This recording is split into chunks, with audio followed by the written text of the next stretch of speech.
बोलो जयकारा बोल मेरे श्री गुरु महाराज की जय। सभी गुरुमुख प्रेमियों से सप्रेम जय सच्चिदानंद। जिसने मनुष्य जन्म प्राप्त करके मालिक की सच्ची भक्ति और नम्रता ग्रहण करके उस मालिक का प्यारा बना, कृपा का पात्र बना, वही इस जीवन में धन धन हो गया। बल्कि उसके माता पिता भी धन्य हो गए, उसका परिवार धन हो गया, उसका कुल धन हो गया। जो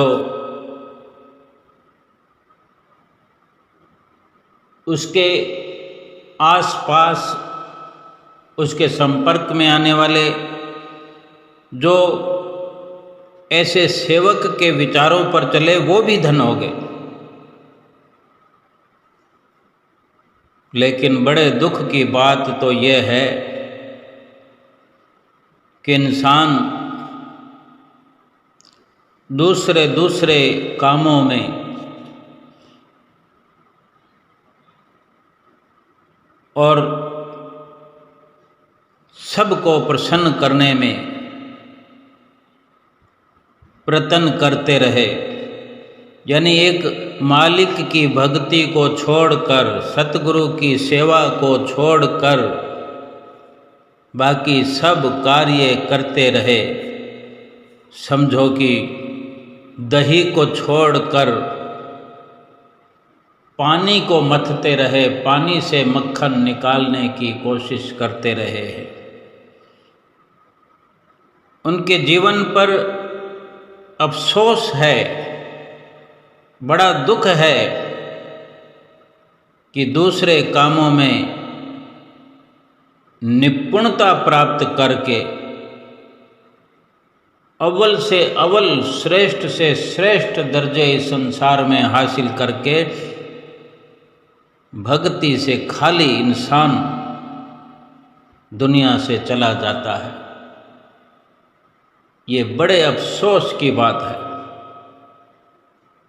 हम स्वयं विचार करें, अपने आप के बारे में विचार करें, अपने जीवन के बारे में विचार करें, अपने जीवन में हर पल क्षण क्या घटित हो रहा है, हमारी ओर से किस प्रकार का जीवन व्यतीत हो रहा है, क्या सही है क्या गलत है। क्योंकि सतगुरु की मौज के बिना जो खुद अपने आप आगे बढ़ने का यत्न करते हैं, उन्हें यही कहा जा सकता है कि वे बिना मजदूरी के बोझा ढो रहे हैं। मजदूरी लेकर बोझा ढोना कोई बुरी बात नहीं है, लेकिन यहाँ सत्य और असत्य की अगर हम बात करें तो इस दुनिया में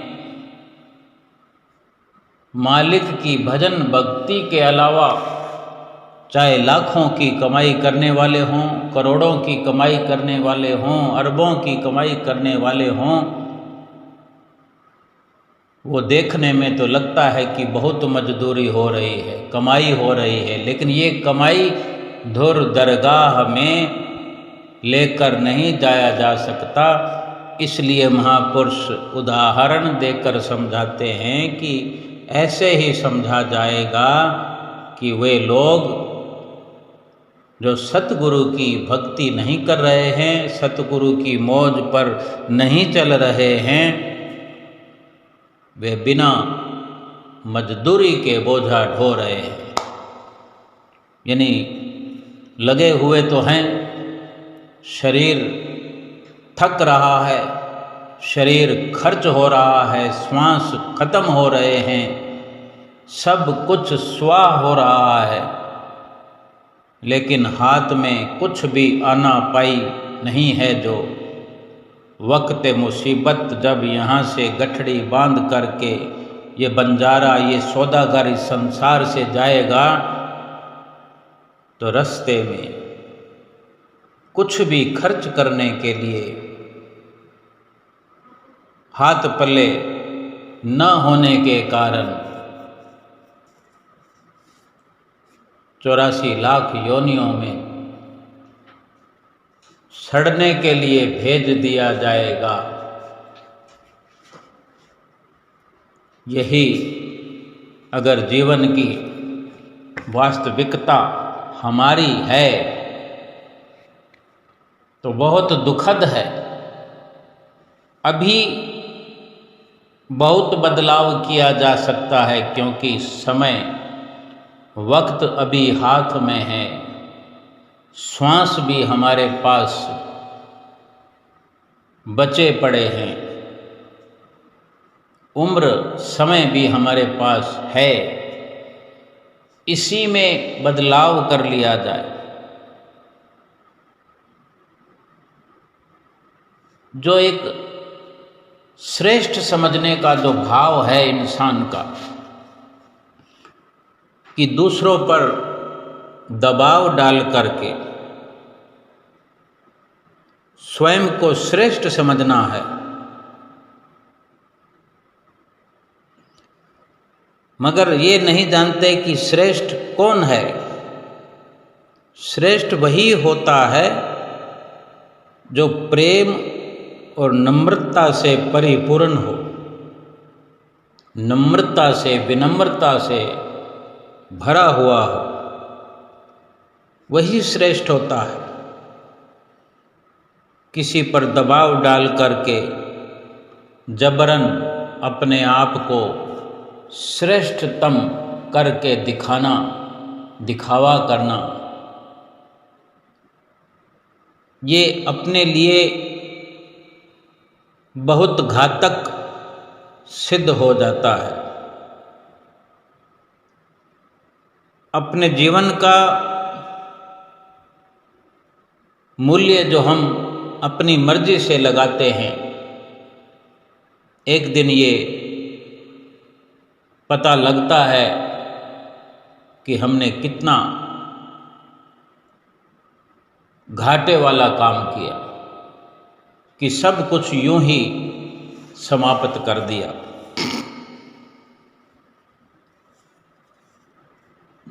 कुछ भी अपनी नज़रों से देखते हुए अपनी मर्जी से अनुमान लगाना, अपनी सोच से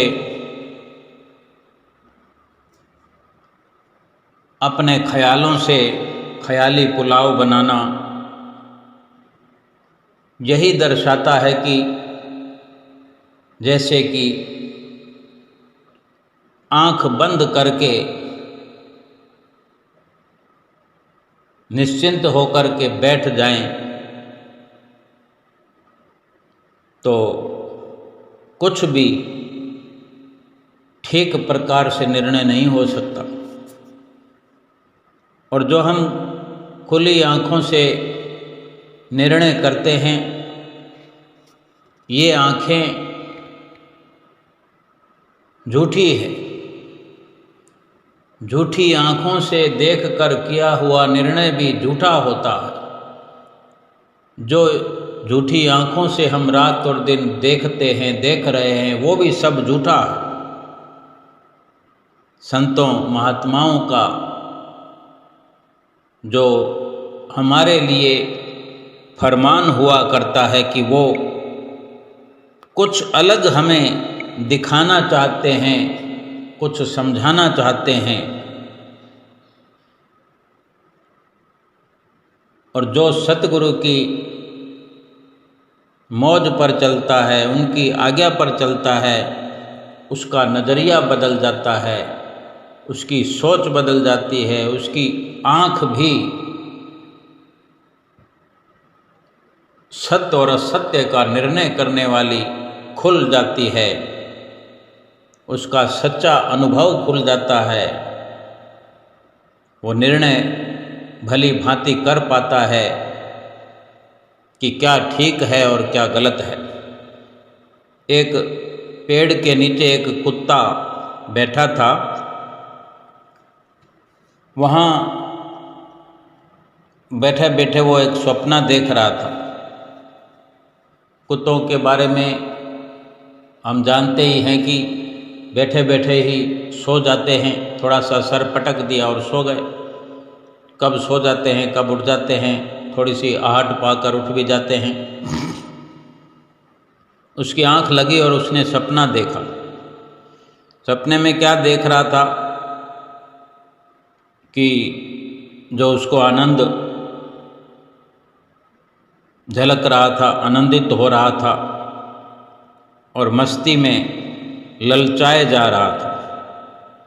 एक बिल्ली उसी पेड़ पर चढ़कर पहले से बैठी हुई थी और ये सब नज़ारा देख रही थी। अब जानवर हैं, जानवरों की हरकतें, उनकी भाषा, उनका व्यवहार आसानी से समझते हैं। बिल्ली ने कुत्ते से कहा, क्या बात है भाई, क्या चल रहा है? कोई ज़रूर कोई मज़ेदार बात सोच रहे हो आज, मुझे भी बता दो क्या सोच रहे हो। कुत्ते ने अपनी आदत के अनुसार थोड़ा गुर्रा कर कहा बिल्ली से, अरे धत तेरे की, सपना देख रहा था बहुत ही प्यारा, बीच में टोक कर सारा सपना ही खराब कर दिया मेरा। बड़ा गजब का सपना आ रहा था, हड्डियों का भंडार इकट्ठा हो गया था,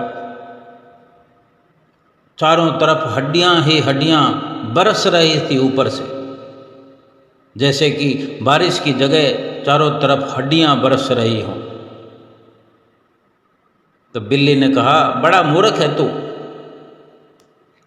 मैंने भी तेरी तरह बहुत शास्त्र पढ़े हैं, बहुत शास्त्र पढ़ रखे हैं मैंने, और मैंने अपने पुरखों से भी बहुत सुना है कि बारिश में पानी ना बरसे तो चूहे बहुत बरसते हैं, चूहे ही चूहे हो जाते हैं। लेकिन हड्डियां बरसने की बात तो किसी शास्त्र में मैंने पढ़ी नहीं, तो झूठा है, भाग यहां से, यूं ही मुझे मूर्ख बनाने चला है। अब ये इसको चुटकुला कहें, एक हंसी मजाक वाला प्रसंग कहें, इसके अनुसार ये निर्णय एक निकाला जा सकता है, निष्कर्ष निकाला जाता है कि हम जो जैसा देख पाते हैं, हम वही देख पाते हैं जो हम चाहते हैं, वही दिखता है। चाहे जो भी घटित हो रहा हो, हम अपने नज़रिए से देखते हैं, अपने नज़रिए से सोचते हैं। हमारे इच्छा के अनुसार, हमारे ख्यालों के अनुसार, अगर हमारी जो सुरती है, हमारा जो हमारी कामना जो धन दौलत वाली है, तो वही नज़रिया हमारा बना रहेगा। हर स्थिति में वही देखेंगे, धन मिल जाए, इस स्थिति में धन मिल जाए, इस प्रकार से मिल जाए। अगर हम संतों महात्माओं के पास अगर जाएंगे, वही सब हम देखेंगे। संत महात्मा के पास जाकर भी हमारी कामना अगर धन वाली है तो हमें यही दिखेगा कि यहाँ से धन मिल जाए। अगर नहीं मिल रहा है तो फिर वो संत हमारे किसी काम के नहीं। हमको यही लगेगा फिर यहाँ आने का क्या फ़ायदा,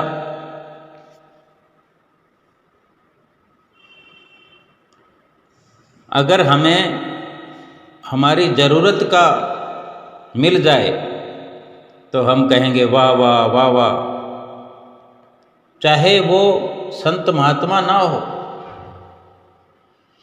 देखने में कोई काला कुरूप सा आदमी हो, कोई सुंदरता ना हो, कोई पद वैभव ना हो, लेकिन हमारी ज़रूरत पूर्ति करने जैसा हमें केवल प्रलोभन देकर भी अगर हमें बहला फुसला कर हमें यकीन करा देता है, हमारी खोपड़ी में ये बिठा देता है कि मैं तुम्हें धन दे सकता हूँ, तो वो काला कुरूप सा, बदसूरत सा या दुर्वचन बोलने वाला भी हमें प्रिय लगने लगेगा, क्योंकि हमारे मतलब की बात उसने की। और वो संत जो हमारी इस लोक की भी भलाई चाहते हों, परलोक की भी भलाई चाहते हों, यानी हमारे शरीर का भी भला करना चाहते हों, शरीर को भी सुखी करना चाहते हों, आत्मा को भी खुशहाल करना चाहते हों और करने की सामर्थ्य रखते हों, लेकिन वो धन हमें नहीं दे सकते, वो हमारे किसी काम के नहीं। और तभी ये विचार तुरंत हमारे अंदर आता है कि छोड़ो, ये संत किसी काम के नहीं, क्या रखा है इनके पास। अब कोई चोर अगर एक संत के झोपड़े में जाएगा तो संत से क्या चोर भजन सुनने जाएगा, क्या गीता का पाठ सुनने जाएगा? यकीनन चोर का काम चोरी करना। चोर तो वही देखेगा जो उसको चाहिए, कुछ भी, उसको तो जहाँ भी जाना है हाथ साफ करना है। यानी हमारी सोच वासना प्रधान है, इच्छा प्रधान है, हमारी इच्छा ही प्रधान है। जो चीज़, जो वस्तु हमारी इच्छा में है, वासना में है, हम वही पाना चाहते हैं। अगर हम परमात्मा की राह पर चलना चाहते हैं तो हमें अपने भीतर की आँख को खोलकर देखना होगा, हमें सतगुरु की शरण में जाना होगा, सतगुरु की शरण में पहुंचकर उनसे युक्ति सीखनी होगी और गुरुमुख बनकर जीवन व्यतीत करना होगा और गुरुमुख की आँख की तरह देखना होगा, जो चारों तरफ अपने सतगुरु का ही वास हमें दिखाई देने लगेगा। सतगुरु की बात ही हमें हर वक्त याद होगी, सतगुरु से मिला हुआ शब्द ही हर वक्त हम जुबान से भी रटते रहेंगे, श्वासों में भी हमारे बसा रहेगा, रोम रोम में बसा रहेगा, क्योंकि हमारा जो ख्याल है, हमारी जो ज़रूरत है, हमारा जो नज़रिया है वो भक्ति वाला हो गया है। परमात्मा की राह पर हम चलना चाहते हैं, परमात्मा को पाना चाहते हैं, तो फिर सब कुछ, सब जगह, सब टाइम वही लगन, वही लटक लगी रहेगी कि परमात्मा कैसे मिलेंगे, परमात्मा कब मिलेंगे, थोड़ा और सेवा करूं, थोड़ा और भजन करूं, कुछ और भक्ति में दृढ़ता लाऊं, कुछ भक्ति में और पहले से अधिक निखार लेकर आऊं। ये सतगुरु के चरणों का, सतगुरु की संगत का प्रताप है, असर है कि वो अपने जैसा बनाते हैं, वासनाओं से मुक्त करते हैं।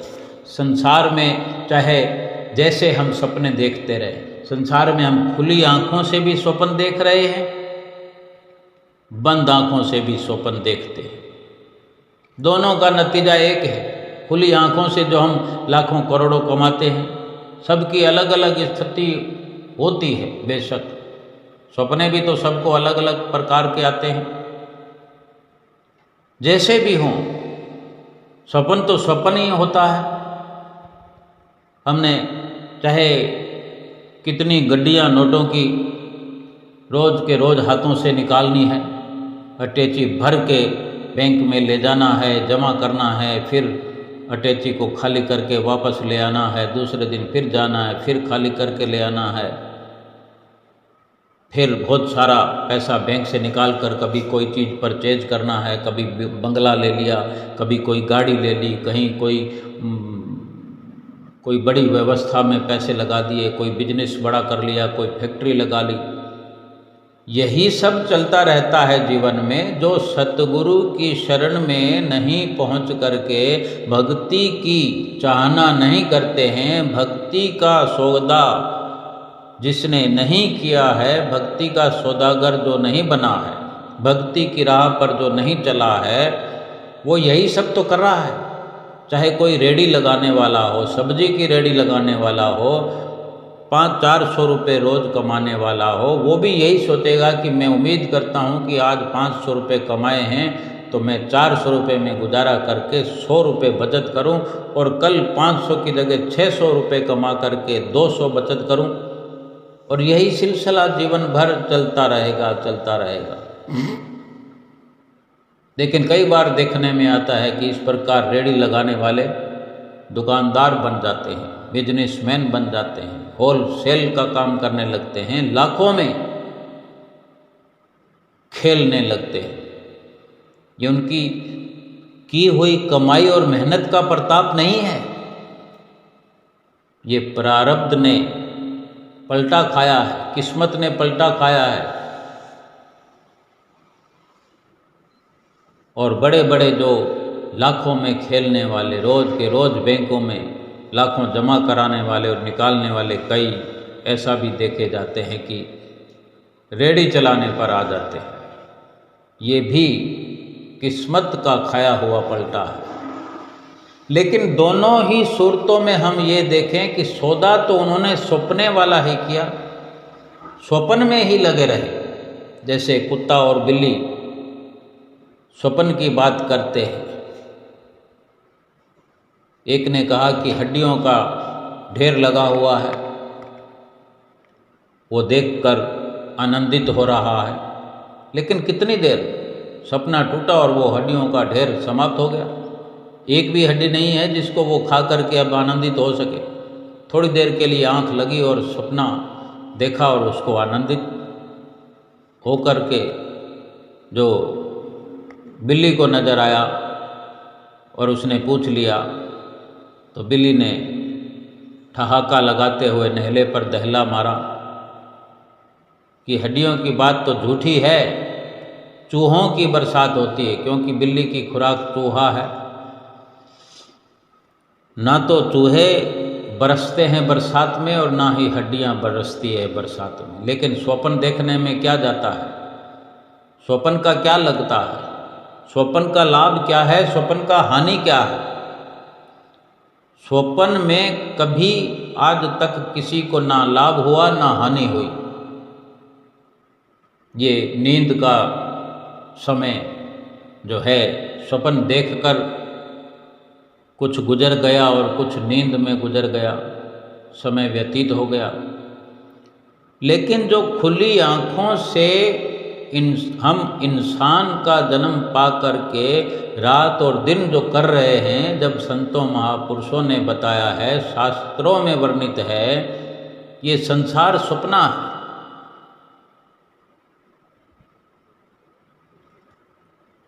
ये संसार सपना है।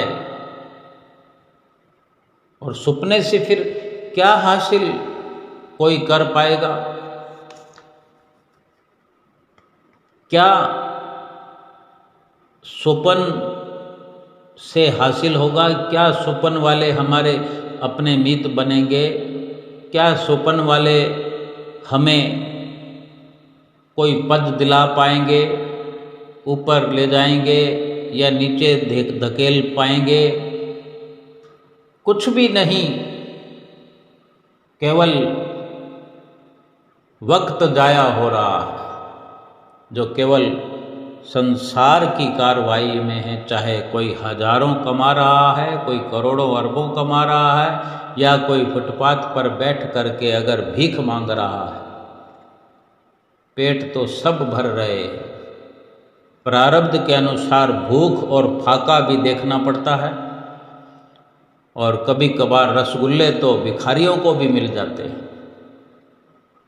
अपना अपना प्रारब्ध है। महापुरुष फरमाते हैं, उम्र एक दिन की हो या 100 साल गुजर जाती है, कंधे पे हो शाल या कमली गुजर जाती है। उम्र एक दिन की हो या 100 साल गुजर जाती है, कंधे पे हो कमली या शाल गुजर जाती है। अमीरों की बाकमाल गुजर जाती है, तो गरीबों की भी हर हाल गुजर जाती है।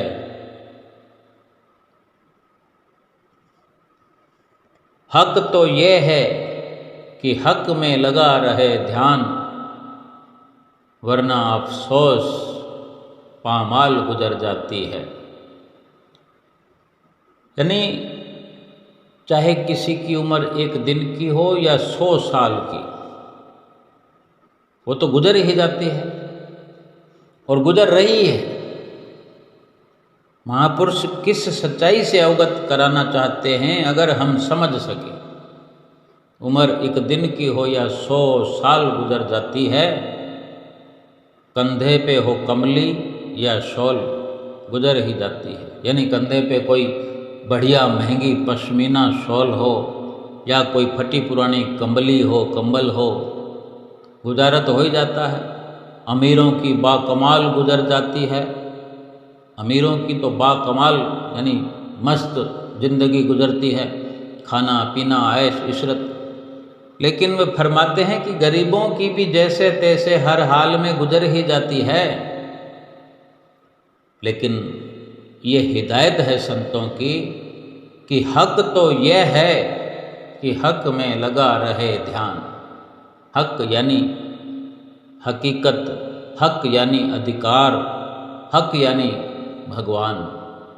यानी इंसान का अधिकार, इंसान का मकसद, इंसान की अपनी जो जायदाद है, हक तो यह है कि हक में लगा रहे ध्यान। इंसान का हक तो यह है, अधिकार तो यह है कि इसका हर वक्त भगवान के चरणों में ही लगा रहे ध्यान, वरना अफसोस कि ये जिंदगी पामाल गुजर जाती है। पामाल यानी बेकार, फिजूल ही ये जिंदगी नष्ट हो गई और कुछ भी हाथ पल्ले नहीं पड़ा। अब हम स्वयं विचार कर सकते हैं कि महापुरुषों की बातें, उनके शब्द, उनके एक एक लफ्ज़ पर जान कुर्बान करने का अगर मन बन जाए, ये उनकी सच्ची बातें हमारे भीतर प्रवेश कर जाएं, तो असल में संसार रूपी सपने से हम आगाह हो सकते हैं, खबरदार हो सकते हैं। हर इंसान जानता है कि ये सपना है, जो हम नींद में देखते हैं वो सपना है। सपने पर कोई विश्वास नहीं करता। जो सपना देखते हैं, सपने में करोड़पति अरबपति बन जाएं, तो जब आँख खुलती है तो क्या उछल उछल कर बाहर दिखाएंगे किसी को, देखो मेरे पास इतने नोट आ गए हैं, मैं करोड़ों का मालिक बन गया, अरबों का मालिक पड़ गया। कुछ है ही नहीं वहाँ पर। लेकिन जब तक सपना चल रहा था तब तक तो हमें दिखाई दे रहा था। वो समझता है कि स्वप्न है। स्वप्न को हंसी ठिठोली में जरूर बताएंगे, लेकिन यकीन कोई नहीं करेगा, ना किसी और को यकीन दिलाएगा कि मैं करोड़पति बन गया था। कहेगा तो यूं कहेगा करोड़पति बन गया था, लेकिन स्वप्न, अभी तो वैसे का वैसे हूँ। अगर सब्जी बेचने वाला हूँ तो सब्जी बेचने वाला ही हूँ, कोई फ़र्क नहीं पड़ा। कोई अगर अमीर आदमी गरीब बन गया हो सपने में, तो क्या शौक मनाएगा वो? दुखी होगा? कुछ भी नहीं होगा, वैसे का वैसे रहेगा। लेकिन जब सपना देख रहा था तब विचलित जरूर होगा, अफसोस करेगा, खुशी प्राप्त करेगा। लेकिन जब आँख खुलेगी तो ज्यों की त्यों वही सच्चाई से वो अवगत होगा कि मैं तो वही हूँ। ऐसे ही जो संसार को स्वप्न समझता है, स्वप्न मात्र जान करके संतों की हिदायत पर चलता है, संतों की हिदायत के अनुसार खबरदार रहता है और सपने पर विश्वास न करके संतों की बातों पर विचार करता है, संतों की वाणियों पर चलता है, मनन करता है, संतों की सुनता है, संतों की मानता है, संतों की मौज पर, सतगुरु की मौज पर अपना जीवन व्यतीत करता है, उसे कभी जीवन का अफसोस नहीं करना पड़ता। वो जीवन की बाजी को जीत लेता है और इस लोक में भी सुखी रहता है और परलोक भी अपना सुहेला कर जाता है, सतगुरु की कृपा का पात्र बनता है। क्योंकि जिसने भी स्वप्न को स्वप्न समझ लिया और सत्य से रिश्ता जोड़ लिया, वो सत्य स्वरूप परमात्मा से मिल करके एक हो जाएगा और अपने जीवन को सफल कर जाएगा। बोलो जयकारा बोल मेरे श्री गुरु महाराज की जय।